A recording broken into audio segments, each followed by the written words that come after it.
Door ईश्वर भगवान के पास में से स्वयं अपने हाथ में ले लेते हैं।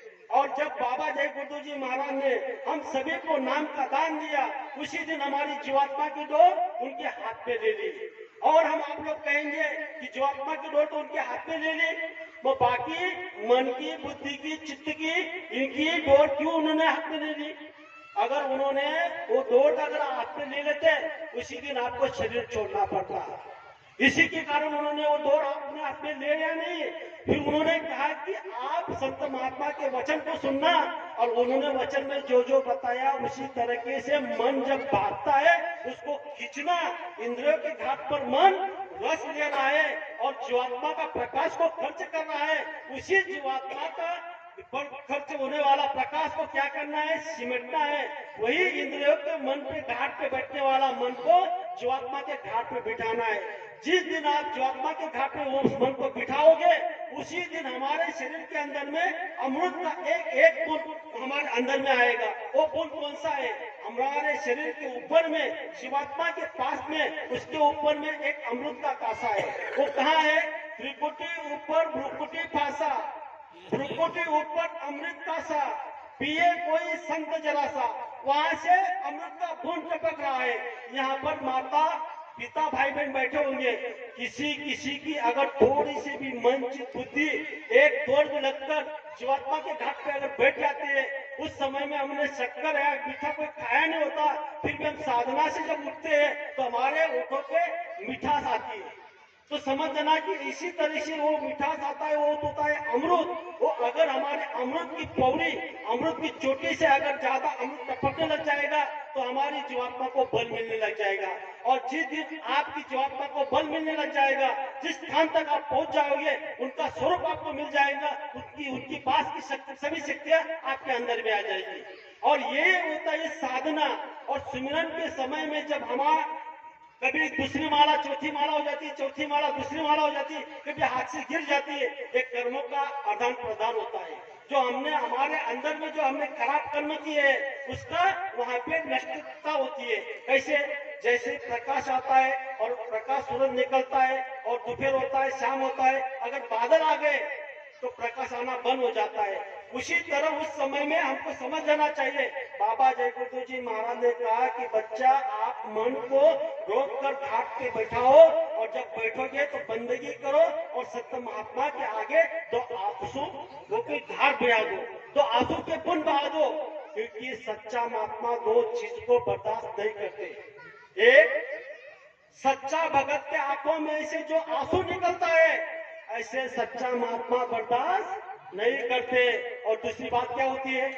सच्चा महात्मा का जो सच्चा भक्त होता है, उसी से अगर किसी ने चैलेंज कर दिया तो महात्मा ये भी बात बर्दाश्त नहीं करते। बोलो प्रेम से। तो हम आपको ये बात को सोच लेना है कि गुरु महाराज ने हर चीज हमारे हित के लिए रखा है। हम आपको इस बात को सोचना है। दूसरी बात गुरु महाराज ने क्या बताई? हम आप सभी को एक चीज लेकर जाना है। हमारे अंदर में अवगुण है। ये मानव के शरीर में गुणों का भंडार है। बाबा जय गुरुदेव जी महाराज ने कहा कि यहाँ इसमें जो भी मानव जन्म लिया है, सभी मानव के अंदर में गुणों का भंडार है। लेकिन इसी मानव ने क्या कर दिया? गुणों को भंडार को निकाल कर अवगुणों का भंडार अंदर में डाल दिया। तो भाई देखो, थोड़ी बात गहराई से मैं लेना चाहता हूँ, समझदारी से आप समझ जाओ। जब हम सांस लेते हैं तो हमको सांस छोड़नी पड़ती है। तो हम सांस जब लेते हैं तो कौन सा वायु लेते हैं? जब हम सांस लेते हैं तो हम विज्ञान दृष्टिकोण से देखा जाए या भौतिक दृष्टिकोण से देखा जाए, आध्यात्मिक दृष्टिकोण से देखा जाए, जब हम सांस लेते हैं तो ऑक्सीजन लेते हैं। अगर हमने ऑक्सीजन नहीं लिया तो क्या हो जाएगा? मर जाएंगे। और जब हम ऑक्सीजन लेते हैं तो छोड़ते हैं। तो जब ऑक्सीजन लेते तो कौन सा वायु छोड़ते हैं? Carbon dioxide. अब मुझे बताओ, ऑक्सीजन अच्छा क्या कार्बन डाइऑक्साइड अच्छा है? ऑक्सीजन। तो अच्छी चीज हम अंदर डालते हैं और बाहर क्या निकालते हैं? गंदी चीज निकालते हैं।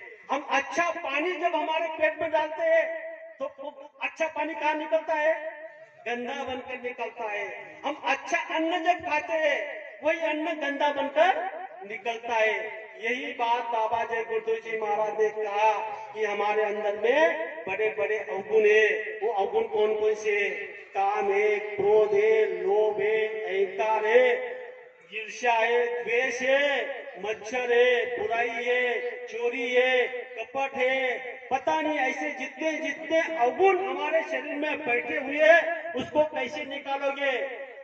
जिस बात का मान लो गुरु महाराज ने कहा है, अगर यहाँ पर कोई बीमारी आती है उसके लिए भी कोई दवा आ जाती है। बीमारी आई है तो उसके लिए दवा होती है। उसी तरह हमारे शरीर के अंदर में जो अवगुण है वो अवगुण कैसे निकलेंगे? तो बाबा जय गुरुदेव जी महाराज ने कहा हमारे अंदर में जो काम है, जब तक हम काम के जगह सिर को नहीं बिठाएंगे तब तक काम जाने वाला नहीं। जब तक हम हमारे अंदर में दया को नहीं बिठाएंगे तब तक हमारा अंदर का क्रोध नहीं जाएगा। जब तक हम हमारे अंदर में संतुष्ट नहीं बिठाएंगे तब तक हमारे अंदर का लोभ नहीं जाएगा। जब तक हम हमारे अंदर में विरह को नहीं बिठाएंगे तब तक हमारे अंदर का लोभ नहीं जाएगा।